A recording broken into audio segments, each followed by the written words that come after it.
დღევანდელ დღეს განსაკუთრებით აუცილებელია, რომ მივიღოთ ღირსეული და სამართლიანი მინიმალური ხელფასი.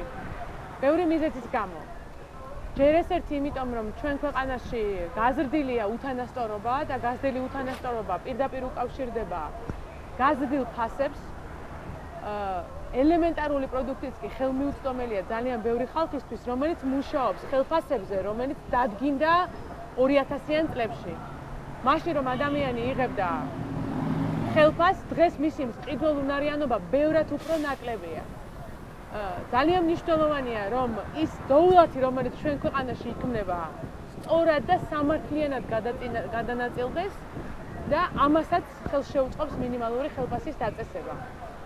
ხელფასი არის ადამიანის შრომის ანაზღაურება.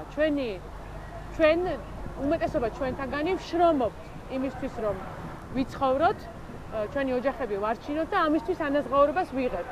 ეს ანაზღაურება ჩვენი შრომის შესაბამისი უნდა იყოს და თან უნდა იყოს საკმარისი იმისთვის, რომ ჩვენ გადავრჩეთ და თან დავრჩეთ საქართველოში სამუშაოდ.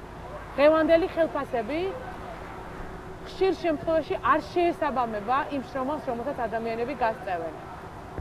500 და 600 ლარი სრულ განაკვეთზე არის აბსოლუტურად შეუსაბამო იმასთან, თუ რაც ღირს ცხოვრება საქართველოში.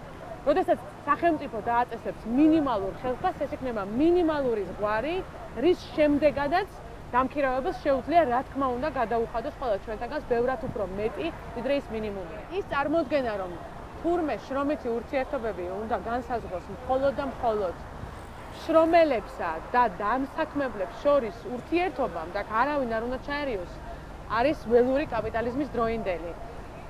საზოგადოება და სახელმწიფოებრიობა ბევრად უფრო წინ წავიდა და ყველაზე განვითარებულ კაპიტალისტურ ქვეყნებშიც კი სახელმწიფოს უკავია ძალიან სერიოზული ადგილი, როდესაც ის ურთიერთობას აწესრიგებს შრომელ ადამიანსა და ბიზნესებს შორის. სახელმწიფო აწესებს მისაღებს და სწორ სამუშაო საათებს. სახელმწიფო აწესებს როგორ პირობებში უნდა იმუშაოს ადამიანმა, მაგალითად როგორ უნდა იმუშაოს ადამიანმა, რომელიც ორსულად არის, ან მეძუძური დედა. მათ შორის ასევე სახელმწიფომ უნდა დააწესოს ელემენტარული მინიმალური ანაზღაურების ზღვარი, რომლის ქვემოთაც არ შეიძლება რომ ადამიანმა იმუშაოს. თუ ჩვენ არ შევქმნით შესაბამისი წნეხი, სახელმწიფო არ აიღებს ამ პასუხისგებლობას. შრომის კოდექსიც მხოლოდ და მხოლოდ იმიტომ გვაქვს და შრომის უფლებები, რომ თავის დროზე ამისთვის მშრომელებმა იბრძოლეს. ხალხი დაიხოცა იმისთვის, რომ დღეს ჩვენ გვქონოდა 8 საათიანი სამუშაო დღე.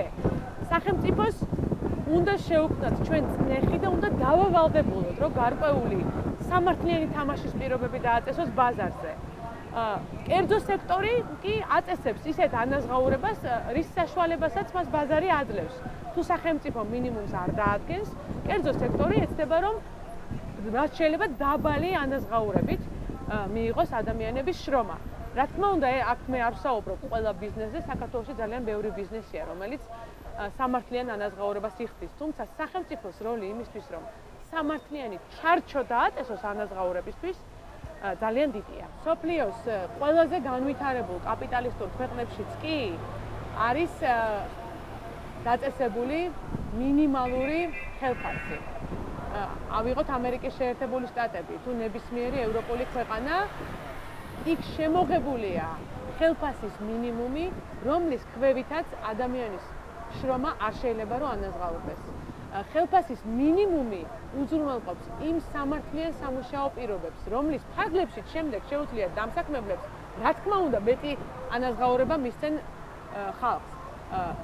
ტყუილია ის გავრცელებული მოსაზრება და ძირითადად არაკომპეტენტური ხალხის მიერ ვრცელდება, რომელიც ამბობს, რომ თურმე მინიმალური ხელფასის აწევა უმუშევრობას გამოიწვევს. მეგობრებო, მსოფლიო ეკონომისტების უმეტესობა და ნობელის პრემიის ლაურეატებიც კი ადასტურებენ მუდმივად, რომ მინიმალური ხელფასის ზღვარის აწევა და მისი სამართლიან დონეზე დაწესება უზრუნველყოფს პირიქით, რა თქმა უნდა, მეტი ანაზღაურების გაცემას, უთანასწორობის შემცირებას და მეტი სამუშაო ადგილების შექმნას.